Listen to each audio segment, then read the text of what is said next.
आज की कहानी रोटी की कीमत। एक दिन ठेले पर भार अधिक होने के कारण रामू उसे ठीक से संभाल नहीं पाया और तेज गति से आती ट्रक से भिड़ गया। उसी पर उसकी मौत हो गई और उसके पीछे रह गए उसकी पत्नी जानकी और दो छोटे छोटे बच्चे गुड्डी और गुड्डू।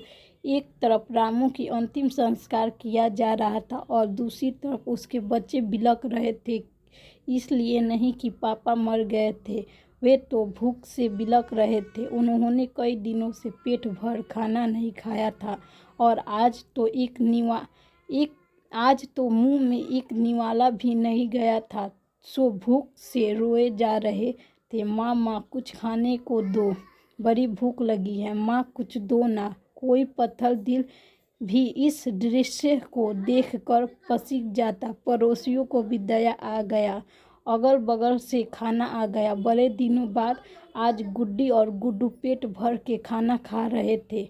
अजीब विरोधाभास था। एक तरफ लोग रामू की मौत पर दुखी व्यक्त कर रहे थे, वहीं दूसरी तरफ उसके अपने बच्चे बड़े चाव से भोजन कर रहे थे। जानकी ने अगले कुछ दिन इसी तरह से उधार लेकर और इधर उधर से मांग कर अपना और बच्चों का पेट पाल रही, लेकिन ये कब तक चलता। लोगों ने मदद करना बंद कर दी।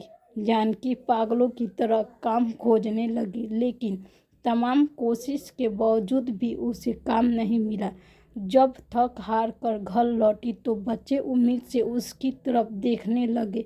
गुड्डू तुतराती आवाज में बोला, क्या लाई हो माँ, जल्दी से खिला दो, बड़ी भूख लगी है। माँ रो पड़ी और बच्चे समझ गए कि माँ के पास कुछ भी नहीं है। एक पल के लिए अजीब सा सन्नाटा फैल गया। फिर गुड्डी बोली, माँ ये गुड्डू कब मरेगा?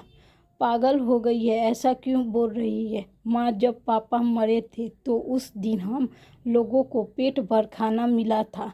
गुड्डू मरेगा तो फिर खाना आएगा ना? गुड्डी की बात सुनकर माँ की आंखें फटी की फटी रह गई। उसके पास गुड्डू की बात का कोई जवाब न था।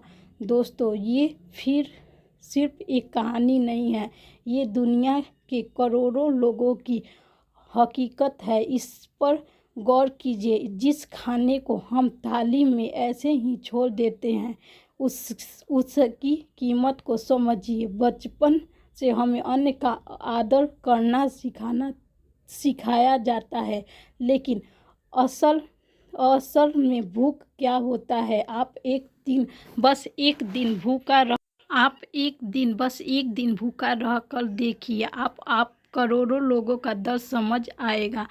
चलिए हम प्रण करें कि हम कभी भी अन्न का अपमान नहीं करेंगे, हम कभी भी खाना बर्बाद नहीं करेंगे, हम कभी भी होटल जाकर 2 लोगों के बीच 4 लोगों का खाना नहीं मंगाएंगे। चाहे ये अन्न को बचाएं और उसे ऐसे लोगों तक पहुंचाने का प्रयास करें जिन्हें इसकी सचमुच ज़रूरत है।